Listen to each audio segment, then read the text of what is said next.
Just want to make sure. There we go. Now the microphone's working. It is Wellness Wednesday, and as you heard from that song from Sgt. Pepper's, a Beatles album, that was a song that you would definitely want to meditate to. And the Beatles did a lot of that. They went to India in 1968 and studied meditation for a very long time. And there were a lot of drugs involved as well. But which is probably not the best way to meditate, not going to lie, because it takes you to other dimensions without that. Yes. Joining us in studio is someone who just came back from India and did a lot of meditation there. And her name is Daminjot Kaur. And welcome to the show. Great to have you. Thank you very much. Yeah. So how long have you been meditating for? And I don't mean like this minute, like in your lifetime. I'd like to thank everyone for Saga 960 for bringing me on air today. So my name is Daminjot Kaur. I went back to India last year in April 2018 to go to this university called Brahmanika. It's in Moga Raleigh Road. So what happens there is basically you meditate, and it's a self-run university. So when we're there, everyone kind of works, and then they follow the routine of meditating as well. Other than that, I was meditating since I was young. So it's kind of a part of our religion to do that.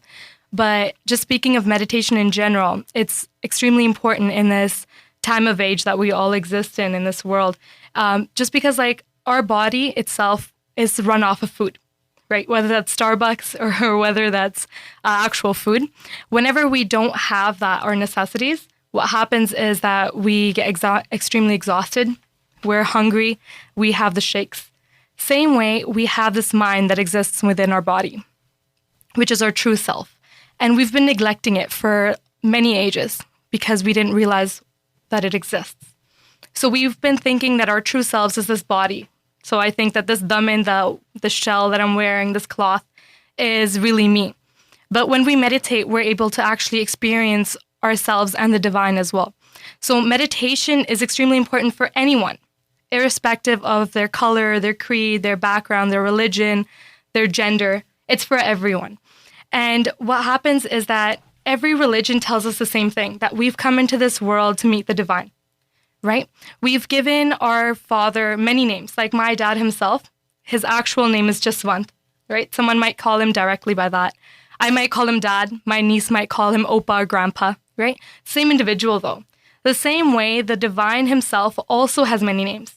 So I affiliate myself with the Sikh religion. So I might call him Vaheguru, right?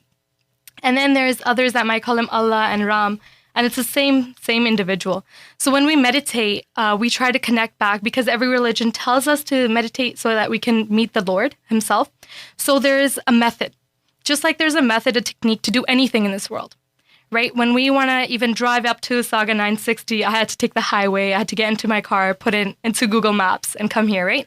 So there was a technique. Now, same way to meditate, there's a technique. So in our scripture, Tan Sri Guru Granth Sahib Ji, it's all written in Gurbani, it's physically written. So it tells us to do swasgras. And what swasgras is to meditate with each breath. So when we breathe in, we say Va, and then when we breathe out, we say Guru. So now we can use any name. We could use any word that glorifies the divine. We can use any word that we've been given, such as Ram, Allah, or Vaheguru. Is that not like a mantra? Exactly. Okay. So we call it Gurmantar, right? And now Gurbani tells us that Pai Parapat Manukh de Huriya Gobind Milan ki eh teri bariya avar kaj tera kita na kam mil saad sangat paj keval naam. To explain that in English, what that literally just means is that we've been sent into this body, in this time, in this world, to meditate and connect back to the divine, right? And everything else other than that is all useless. Because when we pass in this world, what happens is that this body itself, we cremate it or we bury it. So this truly means that that individual that was talking, laughing, engaging with us was someone else other than this body. It was this mind that doesn't actually have anything, any color or anything else. And now that divine, our Father or Lord, that divine that we try to connect with, is the same way. He doesn't have a color or anything either. So there is a prayer that we read every morning called Japsad, and it says, Chakar chahan aur baranjat aur paat na hinja roop rang aur ek pe kau keh na sakat ke ashal muz anpao prakash. You got that memorized, by the way? Yeah, so basically when we read any prayer all the time, slowly they, like, if we understand the meaning, they kind of start to stick with us. Right. Yep. Right? Any prayer, that is. And what that literally meant, that Gurbani quote actually meant, was that the divine himself doesn't have a color. He doesn't have a shape, no outline, nothing. He's light. He's prakash. So I always thought that the divine must be very far. Yeah, I thought he must have a certain way, he must have a nice long beard, and he's sitting somewhere in the sky watching over us, right? But the truth is, Gurbani, now every religion is correct because it's showing us how to meet that divine. And Gurbani, the one that I'm affiliated with, is explaining to us the same thing. And it's explaining that the divine doesn't actually have a color. These are all illusions that are put onto our eyes, like a veil of illusions that's not seeable with our naked eye. But we've thought that the divine must be very far. Right? So we don't have a lot of faith, because anything that happens to us in this world, we say, oh, it's part of the realm that the divine has created. It must be for the right reason. We use the word hukam, right? And the reality is divine's very close. He's not very far. So they say that he's closer than our hands and our feet because he's just light. So he's in this open space that we call sun. So you always, I just want to, interject. Yeah. You always just use him. Yeah. Even though it's not male, female, no it's nothing, right? Yeah. But you just, in order to, so that's the interesting thing too, because I've always kind of believed that as well. And so can I ask you about, how do you feel about that being, can you use the word like a universal consciousness? Absolutely. Because we're all part of it, right? Yep, absolutely. So it's like, the divine is one and we are the divine and vice versa, right? Absolutely. So our mind that exists within our body is the same form as the divine himself. Right. Because it's the same root. But what happens is at the moment, our mind is very filthy because it's been traveling for many yugs, many ages, and it's been separated because, like we were saying, that we haven't had our food for our mind. Right. And because of that, our mind's filthy. Once we start to remove that filth, then we become the same light as the divine and we merge back into him. Now, we use a term called Sach. Just like anyone might use any term for the divine, we use Sach. So it says, Mere Prabh Sacha, ek khel rchaya, koi na kisi je hai upaya. That the divine Sach has created this world and no one in this world is exactly the same. But what happens is that every individual, every one of us is a family because we only have that one father, right? One mother, one father, that divine. And when we try to meditate and connect back, what happens is that we can practically experience him. So when I went back to India and I stayed there for 1 year, and I was also working. So the reason they have us working is that once we come back into our regular worlds, I have my own businesses, everything else. If I've meditated without working for the past year, it's going to be difficult. When I come back into work, it's going to be like, okay, I can't meditate anymore. Yeah. So they told us how to keep that both of those together, a balance. So we kept it together. But what happens is when we practically experience the divine, we're able to actually hear him. Now, in our Western world, we actually gave this a name and we gave it a disease, a name that is a disease. We call it tinnitus. Tinnitus, if we just put that into Google really roughly, it will explain that tinnitus is us hearing noises. And doctors explain that it's noises from within, and we're truly not hearing them externally because people hear them at such a loud scale that they think that they must be noises from outside. But they're not. They're instrumental voices, all type of vocal noises that we hear from within. And doctors have no solution to it. So they've tried their best, but they have found no solution to it. And they say at nighttime, it gets louder. They say throughout the day, it's okay. But at nighttime, it's really horrible. It gets really loud. Because it's most quiet at night. Absolutely. Yeah, so at nighttime, what happens is our thoughts are extremely decreased. Right. So the entire game for us to meet the divine, that barrier between him is our thoughts, our vichar.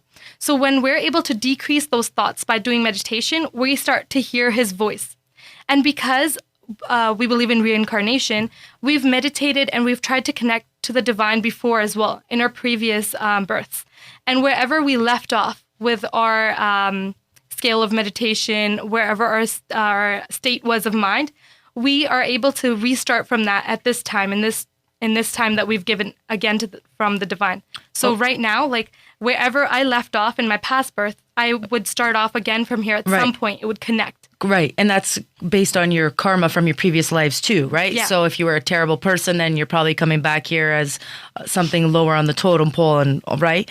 So can I ask you something? How do you respond to anybody who doesn't believe in, for instance, a past life? I was going to say that. And there are a lot of people that are either atheists or of religions that don't believe in that. But is this beyond finding, saying it is based on a specific religion? Like anyone, as you said, can meditate. So if someone is saying, well, I don't believe that there's a higher power, is there a way of channeling something that you can meditate to? So here's the thing, though, too, Barry, that I want to kind of talk about regarding that is I feel that a lot of people that are atheists don't like putting the label of God, but they do believe that there's something more that exists. Yes. Yeah, then there's the agnostics that don't believe in anything. Right. Yes. But yeah, so I think that, that's the thing, too. I kind of feel like the agnostics are a smaller group, whereas atheists don't really know what's up, but they don't know what is out there. They just know that there is something greater than themselves. And it goes back to what you were saying about different names, right? Because when it's all said and done, there's no this religion's right and this one's wrong. Absolutely. They're all different, but they all have the same kind of goal. And really, isn't the goal in life just to be a good human being, right? Yeah.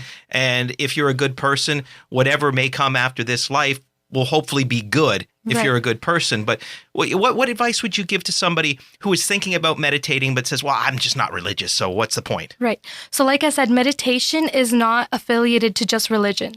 It's important for us to be able to find peace within, right? So when we speak of anyone that's atheist or doesn't believe in God or believes in a superior power, the reason is because experience.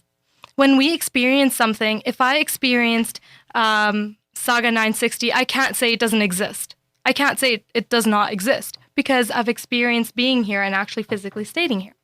Now, the same way when we meditate, whether we try to do it just as a form of trying it out, right? We can use any word, right? But we have to do it with swasgras, with each breath. So we breathe in, we say va. When we breathe out, we see Guru. Now, I'm going to do that for just 2 seconds so that we can actually experience what that would be like, what that would sound like. So it would be Va, Guru, Va, Guru, Va, Guru. And when I'm doing this, the technique is to listen to the voice. So I would let go of all the thoughts that are going in my mind for that time of me saying it. Listen to my voice really clearly, very close, and then pay attention to the distance between our mouth and our ears is like very small. Yet still, what will happen and we'll be able to experience is if we sit down for 10 minutes in the morning or whenever, is that you'll start to think about all the things that we need to do in our day. We'll hear the fans of someone's footsteps, everything else, but not that voice that we're actually saying from our lips right here. Right. And then when we start to do that, and then the disease we were talking about, which is actually the divine's voice. So tinnitus is actually the voice of the divine himself. Now in Gurbani, I'll give you, the reason I keep saying these Gurbani quotes is to just put a stamp on what I'm saying, because this knowledge hasn't been something that I've come up with. Right, so I have to give credit to wherever I get that from, right? So they explain to us, Panch Shabd Nirmal Baje Tulke Chavar Sankh Kan Gaje, that there are 5 shabads that we hear from within our bodies, and they sound like different instruments. Like air, like very thin and noise that's like sajton. And when we hear those, then we can say that there really is something there because we're able to experience that. So anyone that doesn't believe in meditation or believes that they're not religiously, they don't want to affiliate themselves with anyone, they can just try it out to find happiness, because when we look for happiness, we look everywhere externally. We might get a lot of money. That's still not enough for us. We still see people that are depressed that have a lot of money.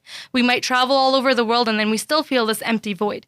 But when we meditate, we do something for our true selves, our mind. It does not connect to any perishable thing in this world. So then that is truly for ourselves. It has nothing to do, we don't have to go and tell anyone that, hey, I meditated or I'm affiliated with this religion. But we're able to experience that and actually get something from it. And then we can say that, I really gained something. 1 minute. Yeah. Go ahead, Michelle. Well, I was just going to say too. So in terms of, for instance, like I'll let everyone know I'm totally okay with all this. I tone every morning. So people don't, toning and chanting are very similar, but it's all based on your vibration, right? And you want to elevate. So I'm asking you, when you say those words, do you have to say them in a certain way? Can you say them really long or really loud? Yeah. Because that makes a difference, right? Absolutely. When you're, sorry. Yeah. So when we meditate, when we have a lot of thoughts going on, we want to do it really loud. so that we really hear our voice. So we might go va, guru, va, guru. And then we start to bring it lower to normal voice. We say va, guru, va, guru. And then when we're trying to just go into Saj, we're trying to really just calm down and go internally. Then we start to make it really long. And when we say it really long, we're just trying to follow that voice into this empty space where the divine himself exists. Okay. So we start going va, I get it. Okay. guru. So that's how we start doing it. Okay. But the real important thing is to make sure we listen to our voice when we say it. And let go of the thoughts. Damin, thank you so much for coming. so We know cool, we've yeah. got, if you'd like, we'd love to have you back in sometime and Absolutely. do this again, because this is fascinating. And for me personally, who has anxiety, this would be just a great way. And I've thought about it before, and I've considered, and I've tried it, but just have never been able to get into a routine of doing it on a regular basis, because it's just don't know enough about it. Yeah, it's But- just like going into the gym. Like, it's not a 2-week thing. No. We have to continuously doing it, and then Exactly. we experience the difference in our bodies. Now, I'd like to thank everyone at the radio station for having me on air, and the university. It was the principal, Paisa Pai Seva Singh Ji Tarmala, and the present principal, Paisa Pai Dalbir Singh Ji Tarmala, for explaining all of this knowledge that I was able to share with you guys. That's awesome. And they've told us to come and, have these conversations with everyone, whatever we've learned, whatever tiny amount I have, I'd love to share it. So whenever you guys have time, Beautiful. call me in Yeah. anytime. Yeah. That's Thank you cool. so That's much for awesome. joining us Thanks so today. much. Yeah, that is Daminjot Kaur, and we appreciate her coming in studio.